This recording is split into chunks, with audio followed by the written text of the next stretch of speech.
Ekitabo kya Kaggayi Essuula emu.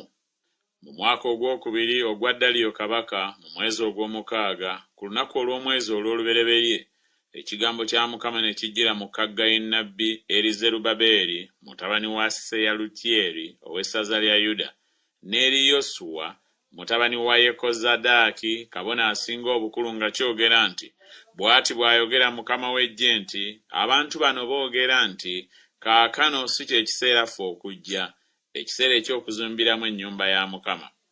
Awo ekigambo kya Mukama ne kijjira mu Kaggayi nnabbi nga kyogera nti, kye kiseera mmwe bennyini okubeera mu nnyumba zammwe ezibikiddwako, ennyumba eno ng'ebeereraawo ng'erekeddwawo.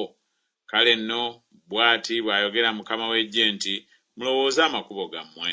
Mwasiga bingi ne mukungula bitono, mulya naye temukkuta, munywa naye temukkuta bye munywa. Mwambala naye tewali abuguma, n'oyo afuna empeera afuna okugiteeka mu nsawo eyawummukawummuka. Bw'ati bw'ayogera Mukama w'eggye nti, mulowooze amakubo gammwe. Mulinnye ku lusozi, muleete emiti, muzimbe ennyumba, nange ndigisanyukira, era ndigulumizibwa, bw'ayogera Mukama. Mwasuubira bingi, kale laba ne biba bitono, era bwe mwabireeta eka ne mbifuumuula. Lwaki? Bw'ayogera Mukama w'eggye. Ogw'ennyumba yange ebeereraawo ng'erekeddwawo, nammwe muddukira buli muntu eri ennyumba ye. Kale ku lwammwe eggulu kyerivudde liziyizibwa okuleeta omusulo, n'ettaka liziyizibwa okubala ebibala byalyo. N'empita ekyanda okujja ku nsi, ne ku nsozi, ne ku ŋŋano, ne ku mwenge, ne ku mafuta, ne ku ebyo ettaka bye libala, ne ku bantu, ne ku nsolo, ne ku mirimu gyonna egy'engalo.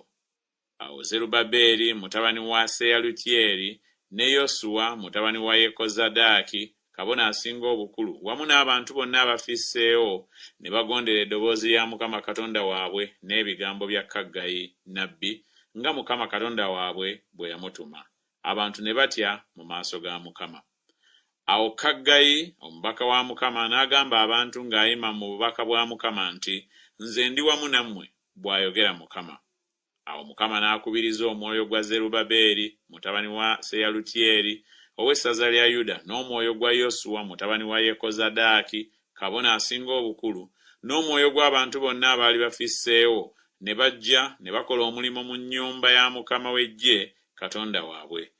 Ku lunaku olw'omwezi olw'amakumi 24 mu mwezi ogw'omukaaga mu mwaka ogwokubiri ogwa Daliyo kabaka.